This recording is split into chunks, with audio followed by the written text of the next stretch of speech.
উপন্যাস তুমিহীনা শূন্য আমি, লেখিকা হুমায়রা সাফিয়া।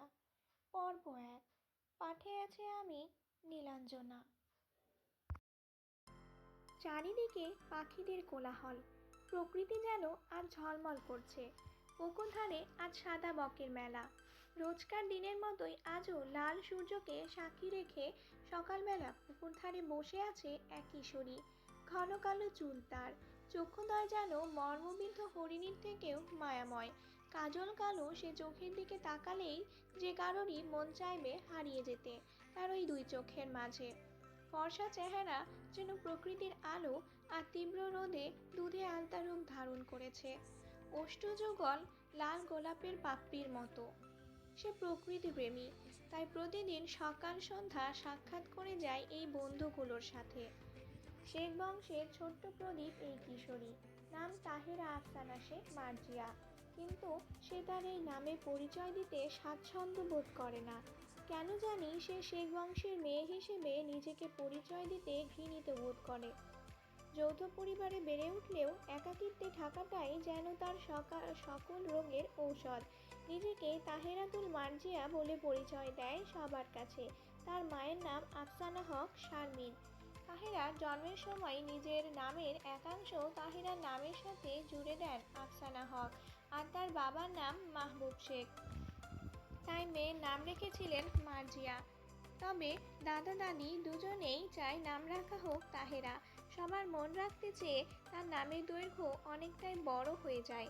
তাহেরা আফসানা শেখ মার্জিয়া নাম বড় হলেও সবার মন রাখা হয়েছে বিধায় প্রত্যেকেই অত্যন্ত খুশি।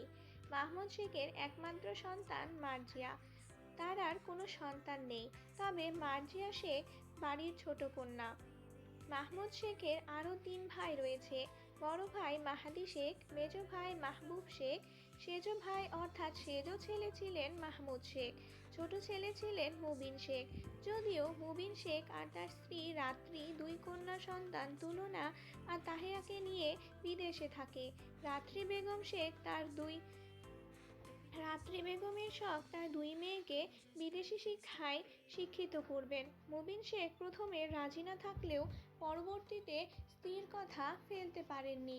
তাহেরার বড় চাচ্চু অর্থাৎ মাহাদি শেখের একমাত্র ছেলে ও মেয়ে, ছেলে সোয়াইব এবং মেয়ে মাহিয়া, তাদের মা মিথিলা আক্তার।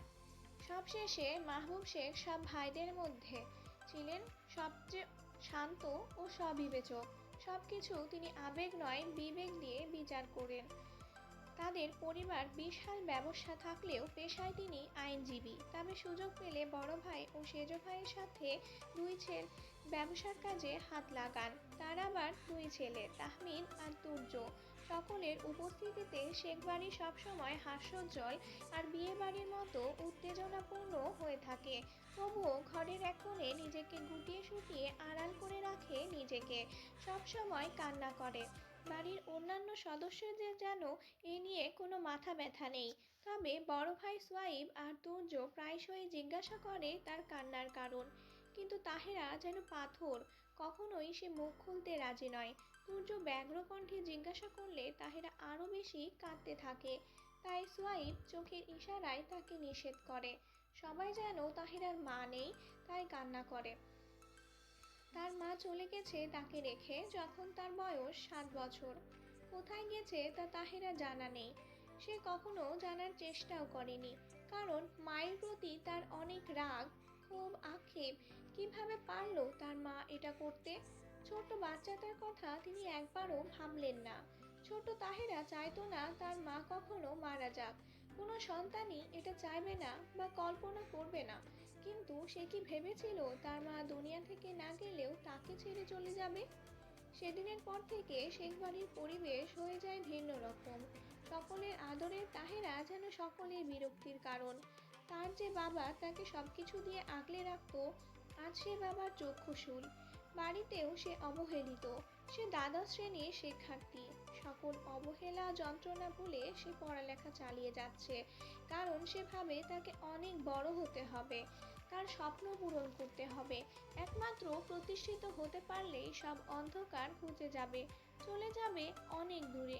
সে নিয়ম নিয়মিত কলেজে যায়, তার অনেক বন্ধু আছে।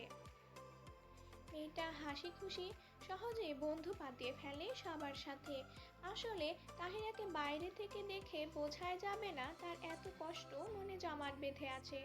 যদিও সে তার সবচেয়ে কাছের বন্ধু তন্নির সাথে সবকিছু শেয়ার করে। বলা যায় তাদের দুজনের শরীর আলাদা হলেও এক আত্মার মানুষ। তাহিরাকে তার পরিবার অবহেলা করে, মারধর করে, অত্যাচার করে শুনে তন্নি বলেছিল হোস্টেলে চলে যেতে। তার কথা অনুযায়ী তন্নি হোস্টেলে চলে যেতে চাইলে সোহাইব আর তুর্য বাধা দেয়। শেখ বাড়ির অন্যান্য সদস্যরা তাকে অত্যাচার, কটু কথা শোনালেও সোহাইব, তুর্য, ছোট্ট বোন তাহিরাকে আগলে রাখে। অনেক ভালোবাসে তারা। বড় ভাই হিসেবে ভুল করলে শাসনও করে। মাহিরা তাহিরাকে পছন্দ করে না এমন নয়, কিন্তু সে কখনো আগ্রহও দেখায়নি। সে সব সময় তার পড়ালেখা নিয়েই ব্যস্ত থাকে, অন্য কিছুতেও তেমন কোনো আগ্রহ নেই। অন্যান্য সদস্যদের সাথেও খুব একটা কথা বলে না মাহিরা। অন্যদিকে তাহমিদ বরাবরই বেপরোয়া, যেন তেন ঘুরে বেড়ায়। পড়ালেখাতেও তেমন মন নেই। অনার্স দ্বিতীয় বর্ষের ছাত্র সে। পড়ালেখা করতে ভালো না লাগলেও বাবা মাহবুব শেখের চাপে গড়াতে গড়াতে এত দূর এসেছে। সেও তাহিরাকে অনেক ভালোবাসে। সে তাহিরার জন্য চিপস চকলেট এনে দেয়, যদিও তাহিরা তা নিতে চায় না। সে একা থাকতে চায় বলে তাহমিদকে চলে যেতে বলে, কিন্তু তাহমিদ জোর করে সেগুলো রেখে দেয়। তাহিরা না নিতে চাওয়ার পেছনে কারণও তো রয়েছে। একদিন তার মেজ চাচি রোজা খাতুন তা দেখে ফেলে এবং তুর্যকে বকা দেয়। সেই সাথে তাহিরাকে বলে, মুখ পুরি খেতে পাস না তুই? তোকে আমরা না খাইয়ে রেখেছি, নাকি যে আমার ছেলেটাকে ভুল ভালি বুঝিয়ে খাবার এনেছিস? তারপর রোজা খাতুন তাহিরাকে একটা চড় মেরে খাবারগুলো নিয়ে চলে যায়। তাহিরা তখনও স্তব্ধ, মুখ দিয়ে একটুও শব্দ করেনি, শুধুমাত্র অশ্রু বিসর্জন দিচ্ছে। লজ্জায় অপমানে দেয়ালের সাথে সিটিয়ে গেছে। হঠাৎ দৌড়ে সিঁড়ি বেয়ে নিজের ঘরে চলে গেল। কেঁদে কেঁদে বালিশ ভিজিয়েছে সে। মনে মনে বলে, সে তার দোষটা কোথায়? সে কি তাহমিদ ভাইকে ওসব আনতে বলেছিল? তার ছেলে কি ছোট বাচ্চা যে তাকে আমি ভুলিয়ে ভালিয়ে খাবার কিনতে যাব? এসব ভেবে কেঁদে কেঁদে চোখ ফুলিয়েছে তাহেরা। মায়ের প্রতি তার এজন্যই এত ঘৃণা আর ক্ষোভ। তার মা যখন ছিল সবাই তাকে কত আদর করত। তার মা চলে না গেলে হয়তো তাকে এত অপমানের শিকার হতে হতো না। সেদিন থেকে তাহমিদ কোনো খাবার আনলে তাহেরা তা গ্রহণ করে না। তাহমিদ থেকে দূরে থাকার চেষ্টা করে। বরাবরই তাহমিদ মায়ের আঁচলে থাকা ছেলে, কিন্তু এই একটা ব্যাপারে মায়ের কথায় সায় না দিয়ে বোনকে লুকিয়ে খাবার এনে দেয়। তাহেরা না নিতে চাইলেও সে জোর করে তার ঘরে রেখে আসে। বলা যায় বাড়ির বড়রা তাহিরাকে ভালো না বাসলেও সোয়াইব, তাহমিদ আর তুর্য মিলে তাহিরাকে আগলে রাখে, তার শখ আবদার পূরণ করে। তাহমিদ লুকিয়ে করলেও সোহাইব, তুর্য প্রকাশ্যেই করে, কারণ তাদের দুজনকে কিছু বলার সাহস কারো নেই। তারা দুজনেই অনেক বেশি জেদি। যেটা তাদের ইচ্ছা ওরা সেটাই করবে। সোহাইব ডাক্তার আর তুর্য ইঞ্জিনিয়ার, স্বনামধন্য কোম্পানিতে চাকরি করে সে। তাদের দাপটে পরিবারের কারো কথা বলার সাধ্য নেই, এমনকি তাদের বাবা মাও না। যদিও ছেলে দুটো বাবা মাকে কখনো অসম্মান করেনি, কিন্তু তাদের অন্যায়ের প্রশ্রয়ও দেয়নি। সঙ্গে সঙ্গে সেটার প্রতিবাদ করেছে।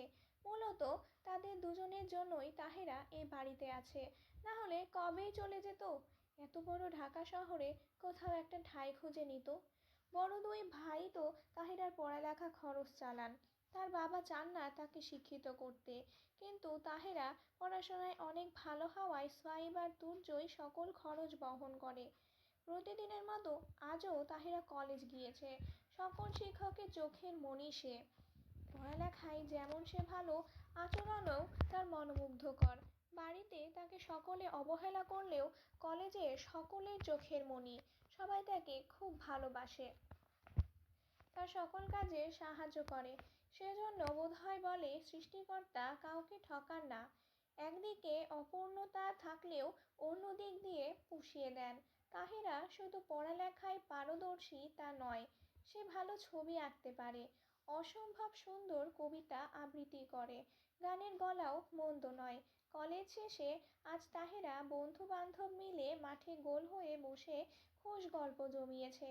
কথায় কথায় তার বন্ধু নিবিড় বলে উঠল, এই